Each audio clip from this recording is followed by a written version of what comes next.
CCN വാർത്തകൾ നിങ്ങൾക്കായി സമർപ്പിക്കുന്നത് കിംസ് അൽ ഷിഫ സൂപ്പർ സ്പെഷ്യാലിറ്റി ഹോസ്പിറ്റൽ പെരിന്തൽമണ്ണ. മണ്ണാർക്കാടിനെ മാറോടണച്ച നാടിന്റെ സ്വന്തം ബാങ്ക് മണ്ണാർക്കാട് റൂറൽ സർവീസ് സഹകരണ ബാങ്ക്. നമസ്കാരം, CCN വാർത്തകളിലേക്ക് സ്വാഗതം. പ്രധാന വാർത്തകൾ. ഒരു തരത്തിലുള്ള വർഗീയതയോടും ചാരി നിൽക്കുന്ന സമീപനം LDF-നില്ലെന്ന് മുഖ്യമന്ത്രി പിണറായി വിജയൻ. പെരിന്തൽമണ്ണ മണ്ഡലം റാലി ഉദ്ഘാടനം ചെയ്ത് സംസാരിക്കുകയായിരുന്നു പിണറായി. മണ്ണാർക്കാട്ടെ മത്സരം MP-യുടെ ഭൂരിപക്ഷവുമായാണെന്ന് ഷാഫി പറമ്പിൽ MP. അലനല്ലൂരിലെ റോഡ് ഷോയ്ക്ക് എത്തിയപ്പോൾ മാധ്യമങ്ങളോട് സംസാരിക്കുകയായിരുന്നു അദ്ദേഹം. വെറും ഒരു MLA ആയി ഷംസുദ്ദീൻ ഇരിക്കില്ലെന്നും ഷാഫി പറഞ്ഞു. മുസ്ലിം ലീഗ് സംസ്ഥാന പ്രസിഡന്റ് സാദിഖ് അലി ശിഹാബ് തങ്ങൾക്കെതിരെ ഫേസ്ബുക്കിൽ വ്യാജ ലൈംഗികാരോപണം ഉന്നയിച്ച പ്രതിയെ പോലീസ് അറസ്റ്റ് ചെയ്തു. കാപ്പ കേസ് പ്രതിയായ പെരിന്തൽമണ്ണ സ്വദേശി മുഹമ്മദ് റോഷനാണ് അങ്ങാടിപ്പുറത്തെ വീട്ടിൽ നിന്ന് പെരിന്തൽമണ്ണ പോലീസ് പിടികൂടിയത്. മണ്ണാർക്കാട് നിന്ന് ചെർപ്പുളശ്ശേരിയിലേക്ക് വരികയായിരുന്ന സ്വകാര്യ ബസ്സിൽ നിന്ന് പുകയുയർന്നത് യാത്രക്കാരെയും നാട്ടുകാരെയും പരിഭ്രാന്തിയിലാക്കി. മണ്ണാർക്കാട് ചെർപ്പുളശ്ശേരി റൂട്ടിലോടുന്ന പുണ്യാളൻ എന്ന ബസ്സിലാണ് അപകടമുണ്ടായത്. മുസ്ലിം ലീഗ് സംസ്ഥാന പ്രസിഡന്റ് സാദിഖ് അലി ശിഹാബ് തങ്ങൾക്കെതിരെ ഫേസ്ബുക്കിൽ വ്യാജ ലൈംഗിക ആരോപണം ഉന്നയിച്ച പ്രതിയെ പോലീസ് അറസ്റ്റ് ചെയ്തു. കാപ്പ കേസ് പ്രതിയായ പെരിന്തൽമണ്ണ സ്വദേശി മുഹമ്മദ് റോഷനാണ് അങ്ങാടിപ്പുറത്തെ വീട്ടിൽ നിന്ന് പെരിന്തൽമണ്ണ പോലീസ് പിടികൂടിയത്. വ്യാജ ചിത്രം കാണിച്ച് ബ്ലാക്ക്മെയിൽ ചെയ്ത് പണം തട്ടാനായിരുന്നു ശ്രമമെന്ന് പോലീസ് പറഞ്ഞു. സാദിഖ് അലി തങ്ങളുടെ ബന്ധുവായ മുഈൻ അലി തങ്ങളെ പെരിന്തൽമണ്ണയിലെ മാളിലേക്ക് വിളിച്ച് അവ്യക്തമായ ദൃശ്യങ്ങൾ കാണിച്ച് 18 കോടി ആവശ്യപ്പെട്ടു. എന്നാൽ ഇത് നിരസിച്ചതോടെ വ്യാജ ഐഡിയിലൂടെ ചിത്രങ്ങൾ ഫേസ്ബുക്കിൽ പ്രചരിപ്പിക്കുകയായിരുന്നു. ഇതിനെതിരെ മുസ്ലിം ലീഗ് പോലീസിൽ പരാതി നൽകുകയും നിയമ നടപടി ആരംഭിക്കുകയും ചെയ്തിരുന്നു. തുടർന്നാണ് മുഹമ്മദ് റോഷനെതിരെ പെരിന്തൽമണ്ണ പോലീസ് കേസെടുത്തത്. ഇയാൾ നിരവധി കേസുകളിൽ പ്രതിയാണ്. 3 മാസം മുൻപ് തന്നെ ബ്ലാക്ക്മെയിൽ ചെയ്യാനുള്ള ശ്രമങ്ങൾ ഇയാൾ ആരംഭിച്ചിരുന്നതായി പോലീസ് പറഞ്ഞു. ഇതിന്റെ ഭാഗമായാണ് ജനുവരി 31-ന് പാണക്കാട് മുഈൻ അലി ശിഹാബ് തങ്ങളെയും സുഹൃത്തിനെയും വിളിച്ചു വരുത്തി സോഷ്യൽ മീഡിയ വഴി ചിത്രങ്ങൾ പുറത്തുവിടുമെന്ന് പ്രതി ഭീഷണിപ്പെടുത്തിയത്. ഇതിനു പിന്നാലെയാണ് മോർഫ് ചെയ്ത ഫോട്ടോ വ്യാജ ഫേസ്ബുക്ക് ID വഴി കഴിഞ്ഞ ദിവസം പുറത്തുവിട്ടത്. ഫോട്ടോയുടെ കൂടെയുള്ള കുറിപ്പിൽ സാദിഖ് അലി തങ്ങൾക്കെതിരെ ഗുരുതര ആരോപണങ്ങളും ഉന്നയിച്ചിരുന്നു. ഇതിനെതിരെ മുസ്ലിം ലീഗ് നിയമ നടപടി സ്വീകരിക്കുകയായിരുന്നു. CCN പെരിന്തൽമണ്ണ. അലനല്ലൂരിനെ ഇളക്കിമറിച്ച് ഷാഫി പറമ്പിൽ. മണ്ണാർക്കാട് മണ്ഡലം UDF സ്ഥാനാർത്ഥി ഷംസുദ്ദീന്റെ വിജയത്തിനായി വോട്ട് അഭ്യർത്ഥിച്ച് ഷാഫി പറമ്പിൽ MP. സ്ഥാനാർത്ഥി N ഷംസുദ്ദീനും റോഡ് ഷോയിൽ പങ്കെടുത്തു.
പടർന്നതിലേക്ക് കടന്നു വന്നിരിക്കുകയാണ്. അഹങ്കാരത്തിന്റെ ആസ്ഥാനങ്ങൾ അർപ്പിച്ചുകൊണ്ട് മതകരികളുടെ മണ്ണിൽ ചരിച്ചെടുത്ത പോരാളി ഇന്ത്യൻ പാർലമെന്റിന്റെ ജനതയുടെ ശക്തമായി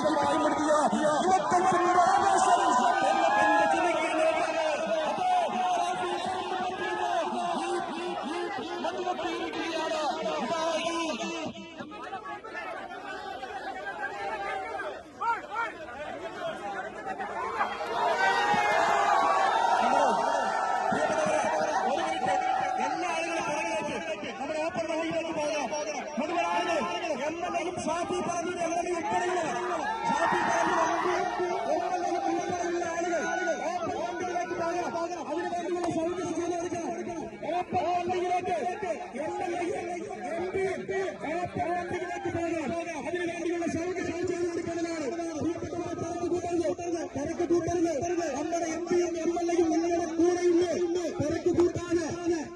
എല്ലാവരും ഒരുമിച്ച് ഓപ്പൺ വണ്ടിയിലേക്ക് കയറി അവിടെ മുഴുവൻ ആളുകളും ഓപ്പൺ വണ്ടിയുടെ പുറകിലേക്ക് പോയിട്ടാണ് നമ്മുടെ പരിപാടി ആരംഭിക്കുന്നത്. മുഴുവൻ ആളുകളും ഓപ്പൺ വണ്ടിയുടെ പുറകിലേക്ക് പോകണം. മുഴുവൻ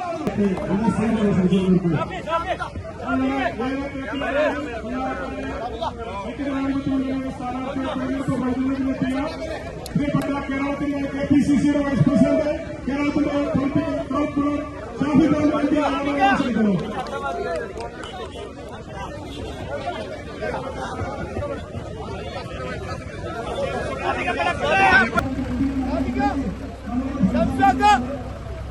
ഞങ്ങളുടെ ഉഷാറല്ലേ? ഇവിടെ ഏത് കുത്തം പണക്കാർ വന്നിട്ട് കാര്യമില്ല. സംസുഖം ഇവിടെ ജയിക്കും. 10,000 വോട്ട് ജയിക്കും. 10,000 ആദരപൂർവ്വം നമ്മുടെ ഈ പ്രവേശന സമാപന പ്രഭാഷണത്തിൽ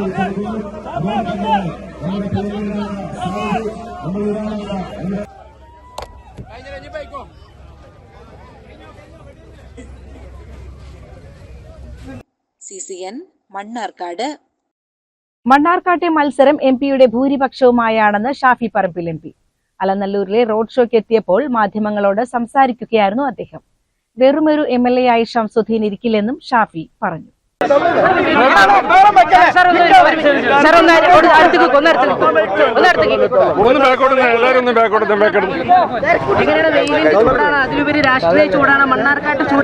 ഒരു ചൂടും ഇവിടുത്തെ UDF പ്രവർത്തനങ്ങളെ ബാധിക്കില്ല എന്ന് എനിക്ക് നേരിട്ട് ബോധ്യപ്പെട്ടു. ഈ നട്ടുച്ച വെയിലത്ത് ആയിരങ്ങൾ ഇത്രയും ദൂരം, ഞാൻ ഒരുപാട് നിയോജകമണ്ഡല പ്രവർത്തനങ്ങൾക്ക് പോയി, അവിടെയൊക്കെ ആളുകളും ബഹളങ്ങളും ഒക്കെ UDF സ്ഥാനാർത്ഥിക്ക് പിന്തുണയുമായിട്ടുണ്ട്. പക്ഷെ രാത്രികളേറെ വൈകുന്നു. പക്ഷെ നട്ടുച്ച വെയിലിനെ വകവയ്ക്കാതെ മണ്ണാർക്കാട്ടെ UDF പ്രവർത്തകർ കാണിച്ചൊരാവേശം, അതിന് ഉടനീളം വഴിയരികിൽ നിന്ന് ജനത കാണിച്ചൊരാവേശം ഒരു കാര്യം വ്യക്തമാക്കുകയാണ്. മണ്ണാർക്കാട്ടെ ജനങ്ങളുടെ മനസ്സിൽ ഒറ്റ പേരേ ഉള്ളൂ, അത് അഡ്വക്കേറ്റ് N. ഷംസുദ്ദീനാണ്. അതിപ്പോ ഇവരെന്നോട് പറയുന്നത് റെക്കോർഡ് ഭൂരിപക്ഷം തരാന്നാണ് ഇവർ പറഞ്ഞിട്ടുള്ളത്. ഞാനത് നോട്ട് ചെയ്ത് വെച്ചിട്ടുണ്ട്. അതെ അതെ, റെക്കോർഡ് ഭൂരിപക്ഷം ഇവിടുന്ന് ഉണ്ടാവണം എന്നുള്ളതാണ് UDF ആഗ്രഹിക്കുന്നത്. റെക്കോർഡ് ഭൂരിപക്ഷം, ചിലപ്പോ അതിന്റെ മേലെ പോയാലോ. അതുമായിട്ടാ മത്സരം. അയ്യോ, എനിക്ക് 2011 ആദ്യമായിട്ട് ഒരുമിച്ച് നിയമസഭയിൽ വന്നിട്ടുള്ള ഒരാളാണ്. വളരെ അടുത്ത സുഹൃത്തും സഹപ്രവർത്തകനും. അദ്ദേഹം ഒരു തരത്തിലുള്ള പ്രകടനപരതയില്ലാതെ ഏൽപ്പിക്കുന്ന ജോലി കൃത്യമായി ഏറ്റെടുത്ത് നിറവേറ്റുക. മണ്ണാർക്കാടിൻ്റെ വികസന കാര്യങ്ങൾ ഇപ്പോൾ ഉമ്മൻചാണ്ടി സർക്കാരിൻ്റെ കാലത്ത് കുന്തിപ്പുഴ പാലം തൊട്ട് കോളേജ് തൊട്ട് ഒരുപാട് കാര്യങ്ങൾ അട്ടപ്പാടിയുടെയൊക്കെ കാര്യത്തിൽ ചെയ്ത് നമ്മൾ കണ്ടു നിന്നിട്ടുള്ള ഒരാൾ. നമുക്കൊരു അസൂയ തോന്നുന്നൊരു ഘടകം, ആ നിയമസഭക്കകത്ത് ചില ഇടപെടലുകൾ നടത്തുമ്പോൾ ചിലപ്പോൾ നമുക്ക് അസൂയ തോന്നും. അത് പ്രത്യേകിച്ച് നിയമനിർമ്മാണ രംഗത്ത് സാധാരണ ഈ ജനകീയരായ MLA-മാർ ആ മേഖലയിൽ അത്ര എക്സൽ ചെയ്യാറില്ല. കാരണം അവരുടെ സ്പെഷ്യലൈസേഷൻ ജനങ്ങളുടെ കാര്യങ്ങൾ, നാട്ടിലെ കാര്യങ്ങൾ, പിന്നെ അതിൽ മാത്രമായിട്ട് കോൺസെൻട്രേഷൻ. ഇദ്ദേഹം അതിലും നല്ലതാണ്. അതുപോലെ തന്നെ നിയമനിർമ്മാണ കാര്യങ്ങളിൽ അതിൻ്റെ ചട്ടങ്ങൾ, നടപടിക്രമങ്ങൾ, അവിടുത്തെ സാമാജികർ എന്നുള്ള നിലക്ക് കാണിക്കേണ്ട ഉത്തരവാദിത്ത ബോധം, ജനങ്ങൾ നിയമങ്ങൾ എങ്ങനെ ബാധിക്കുമെന്നുൾപ്പെടെയുള്ള കാര്യങ്ങൾ, അതുപോലെ സർക്കാരിന് വേണ്ടി മാത്രം നടപടിക്രമങ്ങളൊക്കെ ലംഘിക്കപ്പെടുമ്പോഴൊക്കെ കൃത്യമായി നിയമത്തിൻ്റെ പിൻബലത്തോടെ ഇടപെട്ട് അത്തരം കാര്യങ്ങളിൽ സംസാരിക്കുന്ന, ചോദ്യം ചെയ്യുന്ന കണ്ടു നിൽക്കുമ്പോൾ അപ്പോൾ നമുക്ക് ചില അസൂയൊക്കെ തോന്നും. ഞാൻ പുറത്ത് പറയാറില്ല. അപ്പോൾ നമുക്ക്, പക്ഷേ അതേസമയം ജനങ്ങൾക്കിടയിൽ ഇപ്പം നമ്മൾ ഇന്ന് കണ്ടതുപോലെ അദ്ദേഹത്തിന് പിന്തുണയുമായിട്ടാണ് ആയിരങ്ങൾ ഇന്ന് തെരുവിലിറങ്ങിയത്. ഞാനത് പറയാൻ ഒരു കോമ്പറ്റൻസി ഉള്ള ആളല്ല. ഇപ്പം മന്ത്രിയെ തീരുമാനിക്കാനുള്ള ശക്തിയൊന്നും എനിക്കില്ലല്ലോ. പക്ഷേ താങ്കൾ ചോദിച്ചതും ഇവിടുത്തെ ജനങ്ങൾ ആഗ്രഹിക്കുന്നതുമായിട്ടുള്ള കാര്യങ്ങൾ, ആഗ്രഹിക്കുന്നവരുടെ പട്ടികയിൽ എൻ്റെ പേരും കൂടെ എഴുതി ചേർത്താൽ ഒരു തെറ്റുമില്ല. കാരണം 4ാമത്തെ തവണയാണ്. അതൊക്കെ പാർട്ടി തീരുമാനങ്ങൾ വരേണ്ടതാണ്. എന്താണെങ്കിലും അടുത്ത UDF ഗവൺമെൻറ്റാണ് ഇവിടെ വരാൻ പോകുന്നത്. വെറും ഒരു MLA മാത്രമായിട്ട് അഡ്വക്കേറ്റ് N. ഷംസുദ്ദീൻ ആയിരിക്കില്ല. ഏറ്റവും ഇൻഫ്ലുവൻസ് ഉള്ള ഒരു നേതാവായിരിക്കും. അതിൻ്റെ പദവികളൊക്കെ പാർട്ടി മുന്നണിയും തീരുമാനിക്കട്ടെ. അയാൾ നമ്മളെ ഓർമ്മ. CCN മണ്ണാർക്കാട്. പൊൻകുന്നം വർക്കി പുരസ്കാരം ദിനേശൻ എഴുവന്തലയ്ക്ക് സമർപ്പിച്ചു. ഗുരുവായൂരിൽ SFS ഹാളിൽ നടന്ന പുരസ്കാര സമർപ്പണ സമ്മേളനവും അനുമോദന സദസ്സും രാധാകൃഷ്ണൻ ഉദ്ഘാടനം ചെയ്തു. കേരളം ഇന്ന് കാണുന്ന വിധത്തിലേക്ക് രൂപപ്പെടുത്തിയെടുക്കുന്നതിൽ നമ്മുടെ സാംസ്കാരിക പ്രവർത്തകരും കലാപ്രവർത്തകരും എഴുത്തുകാരും എത്രത്തോളം കഠിനമായ പ്രയത്നങ്ങൾ ഏർപ്പെട്ടിട്ടുണ്ട് എന്ന് പുതിയ തലമുറ ഒരുപക്ഷെ അത്രയേറെ ശ്രദ്ധിച്ചു കാണണം എന്നില്ല. അതുകൊണ്ടാണ് ഇത്തരത്തിൽ കേരളത്തെ രൂപീകരിക്കുവാൻ വേണ്ടി സ്വന്തം ജീവിതം തന്നെ മാറ്റിവെച്ചുകൊണ്ട് പ്രയത്നത്തിനായി പ്രതിഫലിച്ച കൂടാതെയുള്ള പ്രയത്നങ്ങൾക്കായി ഇറങ്ങി തിരിച്ചവരെ ഓർക്കുക എന്ന ലക്ഷ്യത്തോടെ ഇങ്ങനൊരു കഥാമത്സരം സംഘടിപ്പിച്ചത്. ആ കഥയിൽ ഏറ്റവും നല്ല കഥയായി തിരഞ്ഞെടുത്ത കഥ സാമൂഹിക ബോധമുള്ള, സാമൂഹ്യ പ്രസക്തിയുള്ള, ജീവിത വീക്ഷണമുള്ള ശ്രദ്ധേയമായ ഒന്നാണ്. ആ കഥയ്ക്ക് അദ്ദേഹത്തിന് ഇങ്ങനൊരു അംഗീകാരം കിട്ടാൻ തികച്ചും അർഹനാണ്. ഈ ചടങ്ങിൽ ഇങ്ങനൊരു അവസരം ലഭിച്ചതിൽ എന്നെ ഇതിന്റെ ഉപഹാര സമർപ്പണത്തിനായി ക്ഷണിച്ചതിലും അതിനൊരു അവസരം നൽകിയതിനും നന്ദി പറഞ്ഞുകൊണ്ട് തിരുവനന്തപുരം സംസ്കാര സാഹിത്യ കാവ്യവേദിയുടെ പൊൻകുന്നം വർഗീസ് സ്മാരക കഥാപുരസ്കാരം ദിനേശൻ എഴുവന്തലയ്ക്ക് കവിയും ഗാനരചയിതാവുമായ രാധാകൃഷ്ണൻ കുന്നുംപുറം നൽകി. സാംസ്കാരിക പ്രവർത്തകനും പ്രഭാഷകനുമായ ബിജുമോൻ പന്തിരുകുലം അധ്യക്ഷത വഹിച്ചു. ചടങ്ങിൽ ദേശീയ പ്രചോദന പരിശീലകൻ MK ശങ്കരനുണ്ണിയെ ആദരിച്ചു. ദിനേശൻ എഴുവന്തല, M നിസിൽ എന്നിവർ സംസാരിച്ചു. CCN ചെർപ്പുളശ്ശേരി. മണ്ണാർക്കാട് നിന്ന് ചെർപ്പുളശ്ശേരിയിലേക്ക് വരികയായിരുന്ന സ്വകാര്യ ബസ്സിൽ നിന്ന് പുക ഉയർന്നത് യാത്രക്കാരെയും നാട്ടുകാരെയും പരിഭ്രാന്തിയിലാക്കി. മണ്ണാർക്കാട് ചെർപ്പുളശ്ശേരി റൂട്ടിലോടുന്ന പുണ്യാളൻ എന്ന ബസ്സിലാണ് അപകടം ഉണ്ടായത്. ശ്രീകൃഷ്ണപുരം ബീവറേജ് ഔട്ട്ലെറ്റിന് സമീപത്ത് വച്ചായിരുന്നു സംഭവം. ബസ് ഓടിക്കൊണ്ടിരിക്കെ പുക ഉയരുന്നത് ശ്രദ്ധയിൽപ്പെട്ടയുടൻ തന്നെ ഡ്രൈവർ വാഹനം നിർത്തുകയും യാത്രക്കാരെ പുറത്തിറക്കുകയും ചെയ്തു. സമയബന്ധിതമായ ഇടപെടൽ കാരണം വലിയൊരു അപകടം ഒഴിവായി. സംഭവത്തിൽ ആർക്കും പരിക്കേറ്റിട്ടില്ല. CCN കടമ്പഴിപ്പുറം. പോളിംഗ് ഉദ്യോഗസ്ഥരുടെ രണ്ടാംഘട്ട randomisation Malappuram collector doctor Vinay ഗോയലിന്റെ അധ്യക്ഷതയിൽ കളക്ടറുടെ ചേംബറിൽ നടന്നു. 7 ഓക്സിലറി പോളിംഗ് സ്റ്റേഷനുകൾ ഉൾപ്പെടെ ജില്ലയിൽ 3689 പോളിംഗ് സ്റ്റേഷനുകളാണ് ഉള്ളത്. 20% റിസർവ് ഉൾപ്പെടെ 4435 പ്രിസൈഡിംഗ് ഓഫീസർമാർ, 4435 ഫസ്റ്റ് പോളിംഗ് ഓഫീസർമാർ, 8870 പോളിംഗ് ഓഫീസർമാർ എന്നിവരടക്കം 17740 പോളിംഗ് ഉദ്യോഗസ്ഥരെയാണ് തിരഞ്ഞെടുത്തത്. 7 ഓക്സിലറി പോളിംഗ് സ്റ്റേഷനുകൾ ഉൾപ്പെടെ ജില്ലയിൽ 3689 പോളിംഗ് സ്റ്റേഷനുകളാണുള്ളത്. ഇതിൽ 3 പോളിംഗ് സ്റ്റേഷനുകളിൽ ഭിന്നശേഷി വിഭാഗത്തിൽപ്പെടുന്ന ഉദ്യോഗസ്ഥരാണ് മേൽനോട്ടം. ഇവിടേക്ക് റിസർവ് ഉൾപ്പെടെ 24 ഉദ്യോഗസ്ഥരെ നിയമിച്ചു. 3686 പ്രിസൈഡിംഗ് ഓഫീസറും 3686 ഫസ്റ്റ് പോളിംഗ് ഓഫീസറും 7372 പോളിംഗ് ഓഫീസർമാരുൾപ്പെടെ 14744 ഉദ്യോഗസ്ഥരെയാണ് ആവശ്യമുള്ളത്. എന്നാൽ റിസർവ് ഉൾപ്പെടെ 17740 പോളിംഗ് ഉദ്യോഗസ്ഥരെ റാൻഡമൈസേഷനിൽ തിരഞ്ഞെടുത്തിട്ടുണ്ട്. 3ാം ഘട്ടത്തിൽ പോളിംഗ് സാമഗ്രികളുടെ വിതരണത്തിനു മുൻപായി ഉദ്യോഗസ്ഥർക്ക് ഏത് പോളിംഗ് സ്റ്റേഷനിലാണ് ഡ്യൂട്ടി എന്ന് നിശ്ചയിക്കും. യോഗത്തിൽ നിരീക്ഷകരായ Rajendrakumar, Vishesh Sarangal, Ajit Balaso Kumbhar, Shewangyocha Bhutia, MP Rajesh Gowda, NIC officer Sahana എന്നിവർ പങ്കെടുത്തു. CCN മലപ്പുറം. ഒരു തരത്തിലുള്ള വർഗീയതയോടും ചാരി നിൽക്കുന്ന സമീപനം LDFിനില്ലെന്ന് മുഖ്യമന്ത്രി പിണറായി വിജയൻ. പെരിന്തൽമണ്ണ മണ്ഡലം റാലി ഉദ്ഘാടനം ചെയ്ത് സംസാരിക്കുകയായിരുന്നു പിണറായി. വർഗീയതയ്ക്കെതിരെ ശക്തമായ നിലപാട് സ്വീകരിക്കാൻ ഒരു കാലത്തും കോൺഗ്രസിന് കഴിഞ്ഞിട്ടില്ലെന്നും പിണറായി വിജയൻ പറഞ്ഞു. ഈ ഘട്ടങ്ങളിലൊക്കെ കേരളത്തോടൊപ്പം കേരള സമീപത്തോടൊപ്പം ഒരു ഘട്ടത്തിൽ കേരളത്തിന് വേണ്ടി അവരുടെ ശബ്ദം ഉയർന്നില്ലാരോ. ഞങ്ങള് പ്രക്ഷോഭം നടന്ന ഘട്ടത്തിൽ അവരോട് ചോദിച്ചു, ഇത് കേരളത്തിന്റെ പൊതുവായ പ്രശ്നമല്ലേ, ഒന്നിച്ച് പ്രക്ഷോഭം നടത്തിക്കൂടെ? ഇല്ല, ഞങ്ങളില്ല. ഇതാണ് മറുപടി. എന്താണ് പ്രശ്നം? എന്തുകൊണ്ടാണ് ഈ പ്രക്ഷോഭത്തിന് വഴി കാണിക്കുന്നത്? നമ്മുടെ കേരളത്തെ തകർക്കുന്ന നടപടികൾ ചോദ്യം ചെയ്യണ്ടേ? പാർലമെന്റിൽ കേരളത്തിൽ പോയ UDF എംപിമാരോ ആരെങ്കിലും ഒരാൾ സംസാരിച്ചു ഗവൺമെന്റിനെതിരെ? എന്താണ് BJPയുടെ മനസ്സിൽ ഒരു തരത്തിലുള്ള കാര്യക്ഷമവും ഉണ്ടാകുന്നതെന്ന നിർബന്ധം കോൺഗ്രസ് UDF ഇതല്ലേ നമ്മുടെ അതിന്റെ ഭാഗമായി അഥവാ സംസാരിക്കുന്നത് കേരളത്തെ കുറ്റപ്പെടുത്തുന്നത്, കേരള ഗവൺമെന്റിനെ കുറ്റപ്പെടുത്തുന്നത് അതിനെ തയ്യാറായിട്ട് ഇവിടെ 2016 വരെ പല ഘട്ടങ്ങളിലും ഭരിച്ച ഒരു മുന്നണിയല്ലേ കോൺഗ്രസും UDF? എങ്ങനെയാണ് അവർക്ക് BJP-യോടൊപ്പം കേരളം തകരട്ടെ എന്ന വികാരപ്പെടാനായി? എന്നാൽ നാം കാണേണ്ടത് ഇവരാഗ്രഹിച്ചതുപോലെ നമ്മുടെ നാട് തകർന്നില്ല.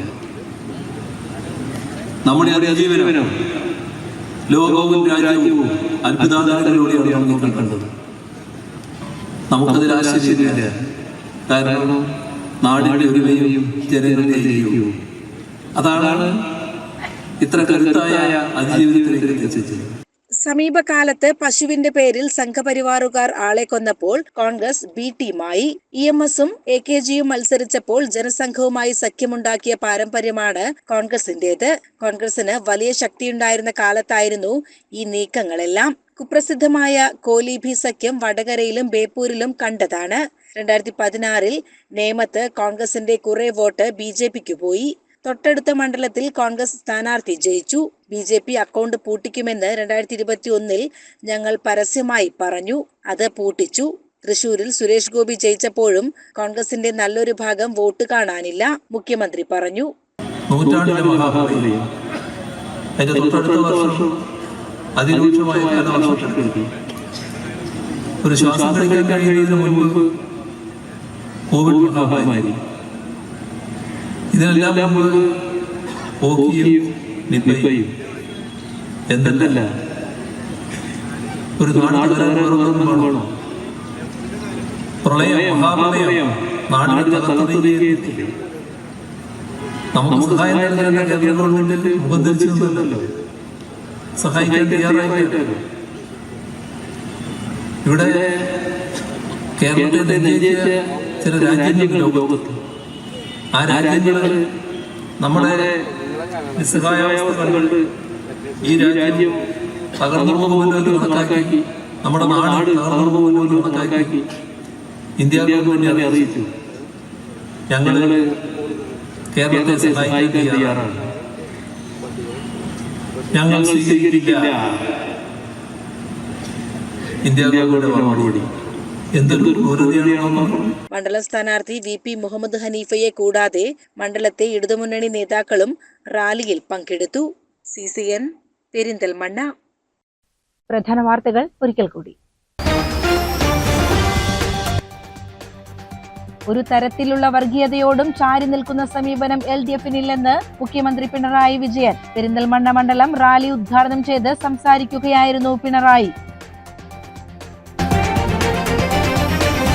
മണ്ണാർക്കാട്ടെ മത്സരം MP-യുടെ ഭൂരിപക്ഷവുമായാണെന്ന് ഷാഫി പറമ്പിൽ MP. അലനല്ലൂരിലെ റോഡ് ഷോയ്ക്ക് എത്തിയപ്പോൾ മാധ്യമങ്ങളോട് സംസാരിക്കുകയായിരുന്നു അദ്ദേഹം. വെറും ഒരു MLA ആയി ഷംസുദ്ദീൻ ഇരിക്കില്ലെന്നും ഷാഫി പറഞ്ഞു. മുസ്ലിം ലീഗ് സംസ്ഥാന പ്രസിഡന്റ് സാദിഖ് അലി ശിഹാബ് തങ്ങൾക്കെതിരെ ഫേസ്ബുക്കിൽ വ്യാജ ലൈംഗികാരോപണം ഉന്നയിച്ച പ്രതിയെ പോലീസ് അറസ്റ്റ് ചെയ്തു. കാപ്പ കേസ് പ്രതിയായ പെരിന്തൽമണ്ണ സ്വദേശി മുഹമ്മദ് റോഷനാണ് അങ്ങാടിപ്പുറത്തെ വീട്ടിൽ നിന്ന് പെരിന്തൽമണ്ണ പോലീസ് പിടികൂടിയത്. മണ്ണാർക്കാട് നിന്ന് ചെർപ്പുളശ്ശേരിയിലേക്ക് വരികയായിരുന്ന സ്വകാര്യ ബസ്സിൽ നിന്ന് പുകയുയർന്നത് യാത്രക്കാരെയും നാട്ടുകാരെയും പരിഭ്രാന്തിയിലാക്കി. മണ്ണാർക്കാട് ചെർപ്പുളശ്ശേരി റൂട്ടിലോടുന്ന പുണ്യാളൻ എന്ന ബസ്സിലാണ് അപകടമുണ്ടായത്. ഇതോടെ CCN വാർത്തകൾ സമാപിക്കുന്നു. നമസ്കാരം. CCN വാർത്തകൾ നിങ്ങൾക്കായി സമർപ്പിച്ചത് കിംസ് അൽ ഷിഫ സൂപ്പർ സ്പെഷ്യാലിറ്റി ഹോസ്പിറ്റൽ പെരിന്തൽമണ്ണ. മണ്ണാർക്കാടിനെ മാറോടണച്ച നാടിന്റെ സ്വന്തം ബാങ്ക് മണ്ണാർക്കാട് റൂറൽ സർവീസ് സഹകരണ ബാങ്ക്.